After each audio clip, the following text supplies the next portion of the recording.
안녕하세요. 하루의 소음이 가라앉은 시간, 느린 밤 잠드는 이야기입니다. 오늘 밤 여러분과 함께 나눌 이야기는 1927년 이효석 작가가 남긴 줄이면 어떤 생활의 단편입니다. 누군가에게는 따뜻한 저녁 연기가 피어오르는 골목이, 가진 것 없는 한 사내에게는 더없이 차갑고 막막한 미로처럼 느껴집니다. 모진 하루 끝에 허기와 절망을 안고 텅 빈 거리를 비틀거리며 걷는 그의 고단한 발걸음을 가만히 따라가 봅니다. 벼랑 끝에서 그가 느꼈던 막막함과 마침내 채워진 허기 뒤에 찾아온 슬프고도 대담한 용기를 들으며 오늘 하루 여러분의 어깨를 짓누르던 무거운 짐들도 이 밤의 어둠 속에 가만히 내려놓으시길 바랍니다. 편안한 자세로 눈을 감아보세요. 이야기 시작하겠습니다. 줄이면 어떤 생활의 단편. 청년, 뒷골목은 저녁때이다. 행랑 부엌에서는 나무 패는 소리가 요란히 들리고 집집마다 저녁 연기가 자욱하다. 수도 구멍에서는 아낌없이 물이 쏟아지고 장사 아치의 외이는 목소리가 뒷골목을 떠들어갈 듯하며 가게에서는 싸움이나 하는 듯이 반창거리를 흥정한다. 마치 하룻날 생활의 총계산을 하려는 듯이 사람들은 마지막 악을 다 쓰는 듯하였다. 확실치 못한 걸음으로 비틀거리면서 분주한 뒷골목을 벗어져 나온 그는 또 한 번 중얼거렸다. 그의 얼굴에는 아직도 노기가 등등하고 가슴은 요란히 두근거리고 주먹이 부르르 떨렸다. 아무리 원 배우지 못한 놈이기로 나더러 거지라고? 도적 같은 놈. 그러나 이렇게 생각하면 할수록 그놈에게 봉변당한 것이 치가 떨리고 또 분하기 짝이 없다. 한 주먹에 당장 그놈을 때려 눕히지 못한 생각을 하면 속이 다 뉘역거리고 또 한편으로는 땅이라도 파고 들어가고 싶은 느낌을 느꼈다. 세상의 주인이라는 놈들은, 아니 돈 있는 놈들은 다 그런 게지. 하고 속으로 멋대로 결론을 지어 억지로 분을 풀려고 하였으나 울분이 가득히 넘치는 가슴은 그리 쉽게 가라앉을 리는 만무하였다. 생각하여 보면 그런 봉변은 비단 오늘뿐이 아니었다. 날마다 당하는 일이었다. 그가 방 안에 있는 눈치만 알면 주인은 살그머니 와서 문을 바시시 열었다. 그리고 들어오라는 말이 있거나 없거나 아무 주저없이 냉큼 방으로 들어왔다. 인사도 갯불도 다 치워버리고 다짜고짜로 그거 어떻게 좀 하고 또 재촉하기 시작하였다. 물론 방세 말이다. 몇 달 전에 회사를 사직이라고 하면 제법 듣기나 좋지. 똑바로 말하면 쫓겨나온 것이었다 하고 나온 그는 그럭저럭 몇 달 동안을 거저 놀게 되었다. 갑자기 다른 생활의 수단을 구함은 그다지 쉬운 일은 아니었다. 아무리 수가 눌려도 자기는 아랫사람이라 속에 거슬리는 일을 추군히 참아왔으면 아무 일도 없었을 것을 원래 마음이 울끈불끈한지라 과장이니 무엇이니 하는 자들의 업신여기는 아니꼬운 태도를 보고 그대로 꿀꺽꿀꺽 참을 수는 없었다. 하루는 아니꼽기 짝이 없고 잔소리 심한 과장과 말다툼을 하다가 그것도 옆에 있는 친구들이 말릴 적에 못생긴 체하고 참았더라면 아무 일도 없었을 것을 비위가 틀린다고 나중에는 손찌검까지 하였다. 그 결과가 그에게 불리한 것은 정한 이치였다. 즉시 미역국을 먹고 쫓겨나왔다. 그리고는 이때까지 줄곧 넉 달 동안을 아무 직업도 못 구하고 새방 구석에서 밤낮 졸리어만 왔다. 내일 모레 하고 미뤄 오기는 왔으나 그다지 쉽게 돈이 생길 이치는 만무하였다. 그러나 그 눈치를 짐작하면서도 주인은 피근피근하게 날마다 졸랐다. 오늘도 그가 며칠 동안 굶었더니 두 말 말고 온갖 사흘 동안을 굶었다면 그만이지 힘 한 푼어치 없이 아침부터 방구석에 드러누웠으려니 잊어버리지도 않고 주인은 또 들어왔다. 그러나 오늘은 처음부터 수작이 틀렸었다. 여느 때 같으면 그래도 초반에는 웃어도 보고 녹여도 보고 얼러도 보고 간질러도 보고 별별 앓는 소리도 다 하던 것이 오늘은 대바람에 나오는 것이 욕이었다. 인제 보니 웬 못된 거지를 두지 않았나. 밤낮 내일 모레 배짱 유한 녀석도 참 다 보겠다. 몇 달이냐? 글쎄 이놈아. 너도 염치가 있으면 좀 생각해봐라. 같은 욕을 다 늘어놓았다. 그러나 그것은 오히려 그렇다고 하여 두고 나중에는 이놈아, 어서 나가거라. 네 따위 놈은 안 두어도 좋다. 하면서 책상, 고리짝 할 것 없이 함부로 그의 세간에 손을 대면서 너 분주레하게 늘어놓았다. 하나하도 기가 막히고 어이가 없는 그는 그 무례하고 비위 틀리는 수작을 마치 남의 일인가 싶이 다만 물끄러미 바라다 볼 따름이요. 대항을 하여 무엇이라고 말 한마디 못하였다. 그도 그만 한 벨이 없는 바 아니었다마는 배가 짝 들어붙어 힘이라고는 한 푼어치 없었던 까닭이다. 꼭 하나 남았던 양복바지를 마저 잡혀 때를 잇자니 그것도 어느 결에 떨어지고 말았다. 어쨌든 그가 밥맛을 본 것은 사흘 전이었다. 창자는 홀쭉하여지고 피는 다 말라버린 듯하고 힘이라고는 일어날 기맥도 없었다. 주인은 흐트러진 짐을 주섬주섬 싸더니 꼭꼭 묶어서 한편 구석에 밀치고 짐은 이겨두고 어서 나가라 이놈아 하면서 개나 돼지 쫓는 신용을 한다. 아무리 근력이 없을 망정 그는 더 참을 수 없었다. 전신에 힘을 주고 벌떡 일어났다. 분대로 하면 곧 그 자리에서 그놈을 때려 눕혀도 시원치 않았지만 원체 속이 비어 맥 한 푼어치 없는지라 애끼 되지만도 못한 놈 단 한마디를 뱉는 듯이 남겨놓고 비틀거리면서 밖으로 나온 것이었다. 뒷골목을 다 벗어져 나서 힘없는 걸음으로 큰 거리에 나섰을 때에도 분기는 아직 풀어지지 않았다. 되지만도 못한 놈을 연발하면서 눈앞에 어리우는 박박 얽은 주인의 환영에다 가래침을 탁탁 뱉었다. 하나 길다랗게 말할 것 없이 간단 명료히 주인 집을 쫓겨난 그는 어디로 갔으면 좋을는지 아주 앞이 캄캄하였다. 아는 동무도 몇 사람 있지만은 때 아닌 때에 벼랑간 찾아가서 폐를 끼치기도 무엇하였다. 그러나 지금은 무엇보다도 배가 고파 죽을 지경이다. 정신은 있는지 만지하고 맥없는 허리는 무겁게 늘어지고 한 걸음 두 걸음 걸어가는 것이 무한히 괴롭다. 그 허기증에다가 또 목이 말라서 뜨거운 모래나 씹는 듯이 속이 탔다. 그는 오던 길을 돌려 또다시 뒷골목으로 들어서 수도 있는 데로 갔다. 줄줄 쏟아지는 수도 구멍에 입을 대고 두어 모금 뻘덕뻘덕 찬물을 들이켰다. 집집에서는 벌써 설대지하는 소리와 그릇 부딪히는 소리가 흘러오고 구수한 찌개 냄새가 그를 무한히 유혹하였다. 그는 또다시 큰 거리로 나섰다.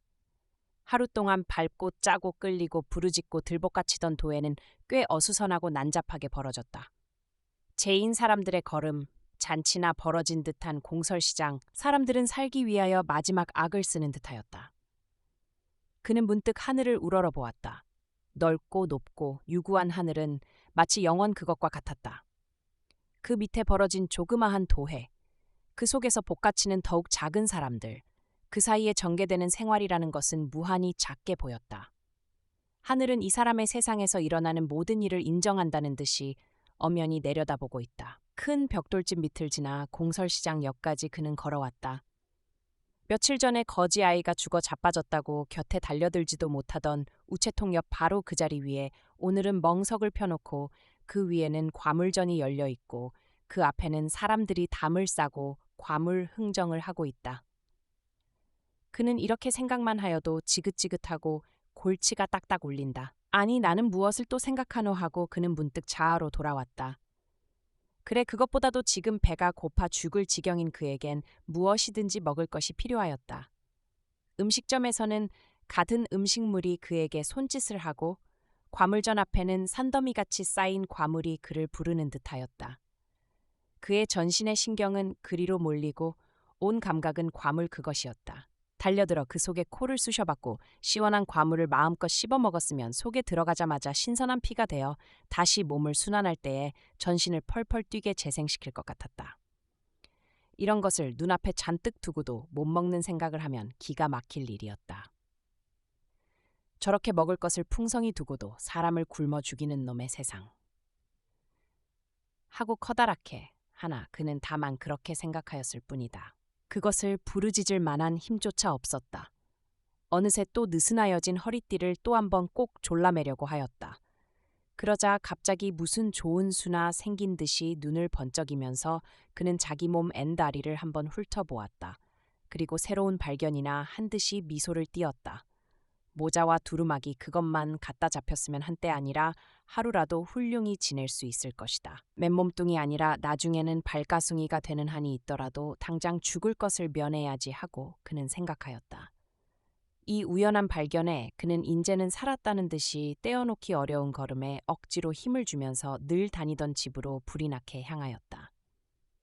그러나 벌써 문은 꼭 닫혀 있었다. 마치 이제는 아무것도 더 일이 없다는 듯이 배부른 흥정으로 거만히 손님을 배척하였다. 그는 겨우 시간이 지난 줄을 깨달았다. 이제는 모두 절망이었다. 그는 어떻게 하면 좋을는지 눈앞이 암암하였다. 거리는 꽤 어두워지고 전등불이 말뚱말뚱 차차 더 밝아져 간다. 입술에 기름이 번지르 흐르는 사람들은 모두 행복스럽게 보였다. 행복이란 뜨거운 국에 밥 한 그릇 때려 눕히는 것이었다. 하나 그는 배가 고파 반은 죽어간다. 내거리를 꾸불어 돌아설 때에 그는 문득 자기 주먹을 찔찔 빨고 있는 자신을 발견하였다. 주림과 피로에 지시겨져 다리에는 맥이 한 푼어치 없고 전신은 톱밥같이 나른하여 서투른 광대같이 발밑이 뒤뚝뒤뚝하였다. 머릿속은 아지랭이같이 어른어른하고 눈에는 도해가 다 찌그러져 보였다.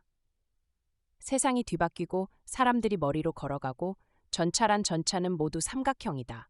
전기등이 모가져 보이고 벽돌집은 표연파의 건축이고 화물 자동차 속에는 밥이 그득히 담기고 가로수에는 새빨간 사과가 열리고. 그러나 이런 환영이 사라질 때에 그는 크게 부르짖었다. 아, 어떻게 하면 좋단 말인가. 그는 죽으려고 생각하였다.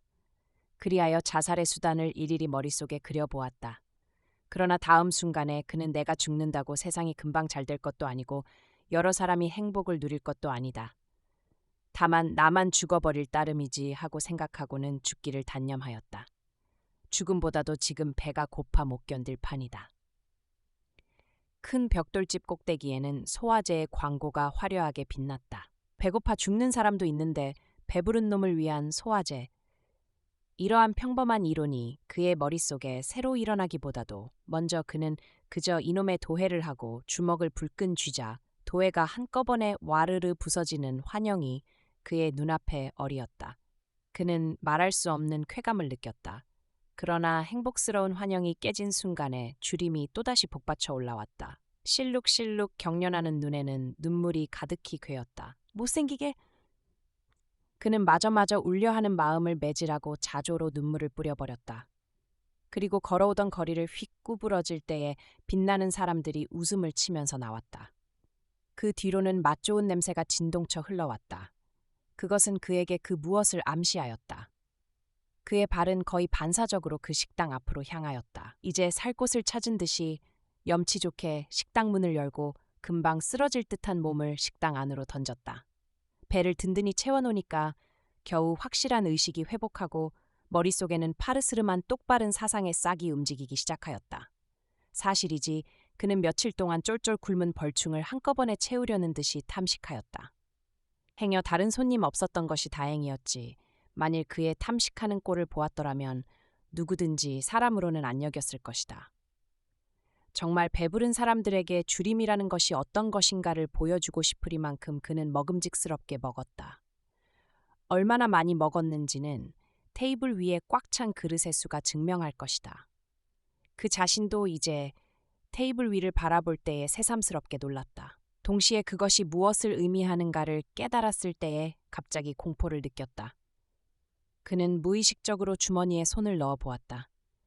그러나 텅텅 빈 주머니는 오히려 그를 비웃는 듯하였다. 다시 무르지 못할 큰일을 저질러 놓았다고 의식하였을 순간 그는 깊은 구렁에나 빠지는 듯한 느낌을 느꼈다.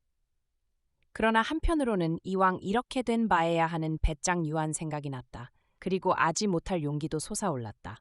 식당 보이는 이 양큰 손님을 진중히 접대하였다. 그는 가장 침착하게 늑장으로 차를 마셨다. 다 마시고는 비위 좋게 또 청하였다. 그는 점점 대담하여졌다. 마음을 가라앉히고 배에다 힘을 잔뜩 주고 나서 주림판에 잘 먹여서 대단히 고맙다 하고 배심 좋게 부르짖었다. 그 말 속에는 곧 돈은 없으니 너 할 대로 해라 하는 배짱 부리는 한마디가 반영되어 있었다. 텅 빈 주머니를 쥐고 오히려 호탕하게 외치던 사내의 마지막 목소리가 묘한 여운을 남깁니다. 세상의 차가운 시선과 배고픔 속에서 그가 마주했던 하루는 얼마나 길고 무거웠을까요? 혹시 오늘 여러분의 하루도 조금은 팍팍하고 고단하지 않으셨나요? 치열했던 낮의 시간은 이제 모두 지나갔습니다. 이제는 지친 마음의 허기를 달래고 온전한 평온 속으로 빠져들 시간입니다. 오늘 밤은 부디 아무런 걱정 없이 깊고 달콤한 잠에 드시기를 바랍니다. 지금까지 느린 밤 잠드는 이야기였습니다. 잘 자요.